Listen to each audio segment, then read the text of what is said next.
السلام عليكم، ازيكم؟ عاملين ايه؟ يا رب تكونوا بخير. لو ما عندكيش غير ربع فرخه بالشكل اللي انتوا شايفينه ده وعايزه تعملي الغدا وعايزاه يكفي البيت كله، تعالى اقولك تعملي ايه. هنعمل وجبه سهله وسريعه ومش هتاخد منك وقت ولا مجهود خالص. احنا عارفين كستات بيوت كده بنزهق من وقفه المطبخ في الصيف ده، فعايزين حاجه سهله وسريعه كده نعملها ونطلع من المطبخ على طول. النهارده هنعمل وجبه غدا كده سهله وسريعه ومش هتاخد منك وقت ولا وقفه في المطبخ خالص. تعالوا نشوف هنعمل ايه مع بعض. ولو عجبك الفيديو ما تنسيش اللايك والشير والاشتراك في القناه. يلا بينا نشوف هنعمل ايه مع بعض. اول حاجه انا بقطع صدر الفرخه زي ما انتوا شايفين كده. تحاولي على قد ما تقدري تقطعي الفراخ لقطع صغيرة كده ورفيعة علشان تزود معاكي الكمية وتستوي معاكي على طول. لو حابة كمان تزودي الكمية اكتر من كده مفيش اي مشكلة، بس زي ما قلتلك احنا هنعمل الوجبة بربع الفرخة ده بس علشان يكفي معانا البيت كله. بعد كده بتبل الفراخ بتاعتي بعد ما قطعتها بالشكل اللي انتوا شايفينه ده. بتبلها بقى ملح وفلفل وكزبرة ناشفة مطحونة ومعلقة صغيرة من البابريكا ومعلقة كبيرة كده من بهارات الفراخ. بقلبها كده مع بعض وبركنها كده حوالي 5 دقايق 10 دقايق. وتعالوا نشوف هنعمل ايه تاني مع بعض. ولو حابة تضيفي اي بهارات تاني مفيش اي مشكلة. بعد كده بقى هجيب معايا الخضار بتاعي، فلفل الوان وبصلايه متوسطة كده واقطعهم لشرايح رفيعة او مكعبات صغيرة كده زي ما تحبي. وبرضو كمية الخضار تقدري تتحكمي فيها زي ما انتي عايزة. برضو حابة كمان تزودي جزر مبشور او كوسة مقطعاها لقطع صغيرة كده هتكون جميلة جدا. شايفين بالشكل ده بقطعها كده المكعبات صغيرة بالشكل ده. بعد ما قطعت الخضار كله كده بالشكل ده تعالوا بقى نروح على البوتاجاز ونشوف هنعمل ايه مع بعض.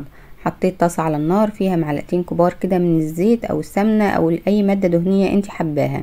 بقلب كده الفراخ بالشكل اللي انتوا شايفينه ده على نار عالية علشان عايزة الفراخ تتشوح كده معايا وتاخد زي تحميرة بسيطة كده. بحب كمان اضيف لها معلقة صغيرة كده من الصويا صوص، بتديها لون وطعم جميل جدا. لو مش متوفرة عندك خلاص مفيش اي مشكلة. بفضل اقلب الفراخ كده لحد ما احس ان هي اتحمرت من كل جنب كده. بعد كده بنزل بالبصل بتاعي. في الوقت ده بهدي النار شوية اخليها نار متوسطة كده وبقلب البصل مع الفراخ شوية لحد ما احس ان البصل دبل كده حاجة بسيطة. بعد كده بننزل ببقية الخضار اللي معانا اللي هو الفلفل الالوان او اي خضار تاني معاكي. شايفين بالشكل ده. لو هتضيفي بقى كوسة او جزر ضيفيهم في الاول قبل الفلفل الالوان. انا عايزة كمان الفلفل يكون ظاهر معايا كده ما يكونش مستوي خالص ومهري مع الفراخ.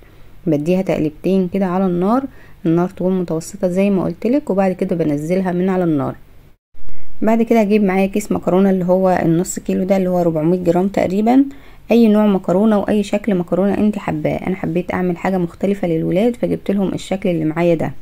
بعد كده لقيت في السوبر ماركت كيس كده مكتوب عليه صوص الجبنة، وبما ان ولادي مغرمين جبنة فقلت اجربه لهم مع المكرونة دي النهاردة. فالكيس مكتوب عليه ان انت بتضيفي كوباية من المية مع الكيس ده وبتدوبيه على البارد وبعد كده بترفعيه على النار لحد ما يتقل معاكي وبعد كده بتضيفيه للمكرونة بتاعتك. بس انا بيتهيألي لو احنا ضفنا لبن هيكون افضل كتير وهيكون اللون بتاع الصوص ابيض كده، مش هيكون لونه فاتح زي ما هتشوفوه معايا كده. انا رفعته على نار متوسطة وفضلت اقلب فيه بالشكل اللي انتوا شايفينه ده لحد ما تقل معايا. هنشوف قوامه في الاخر وهنشوف لونه كمان.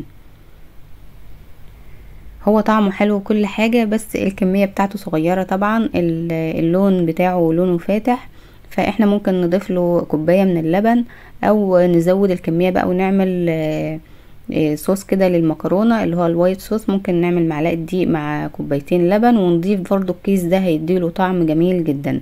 بس انا عشان اول مرة اجرب الكيس ده معاكم فقلت نشوف كده النتيجة بتاعته. فقلت اقول لكم بصراحة برضو على اللي في الكيس ده علشان ايه لما تجربوه تشوفوا هتعملوا ايه. شايفين اللون بتاعه لونه فاتح طبعا بسبب المية، فانا بفضل ان احنا نضيف لبن. حاسة لو ضفنا لبن هيكون احسن من كده بكتير. بس الطعم بتاعه جميل جدا ومع المكرونة طعمه حلو خالص. بعد ما تقل بالشكل ده هنسلق المكرونة بتاعتنا بقى. حطيت حلة على النار فيها معلقة كبيرة من الملح ومعلقة كبيرة من الزيت وبسلق المكرونة بتاعتي حوالي كده 7 دقايق 10 دقايق لحد ما تستوي معايا. بعد ما بسلق المكرونة بتاعتي بصفيها كويس جدا من المية وارجعها في الحلة تاني وعلى نار هادية جدا زي الشمعة كده بديها تقليبة وبضيف لها بقى الفراخ اللي احنا عملناها. لو المادة الدهنية اللي في الفراخ بتاعتك كافية وكويسة خلاص ما تضيفيش اي حاجة تانية. لو حسيت ان الموضوع كده ناشف معاكي والمكرونة مش بتلمع كده ضيفي لها كده حوالي معلقة كبيرة من الزيت، وعلى نار هادية كده وقلبي الفراخ مع المكرونة. طبعا احنا عارفين ان احنا بنحب المكرونة لازم تكون متشمعة كده ومستوية، فهغطي عليها واسيبها حوالي 5 دقايق بس كده على نار هادية خالص تتشمع كده مع الفراخ. حابة تقدميها على كده على طول مفيش اي مشكلة زي ما تحبي.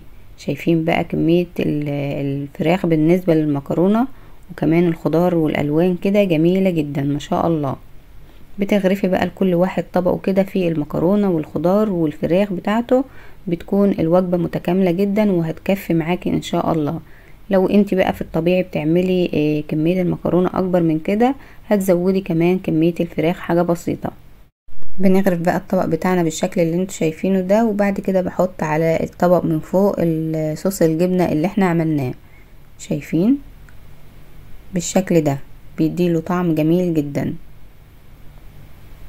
طبق مكرونة سهل وسريع ومش هياخد منك وقت خالص، وحاجة كده في الخفيف كده. احنا عارفين ان في الصيف ده مش بنحب بقى الصلصة والطبيخ والحاجات التقيلة دي، فالطبق ده خفيف كده وهتاكلي منه ومش هتشبعي. شايفين الطبق شكله عامل ازاي ما شاء الله جميل جدا. شايفين الصوص طعمه جميل جدا مع الفراخ والمكرونة. شايفين ما شاء الله. يا رب الفيديو يكون عجبكم واتمنى ان انتوا تجربوه، ولو عجبكم ما تنسوش اللايك والشير والاشتراك في القناة وتفعيل زر الجرس على الكل علشان يوصلكم كل فيديوهاتنا اول باول، ان شاء الله هتستفيدوا منها. شكرا جدا على متابعتكم وانتظروني في الفيديو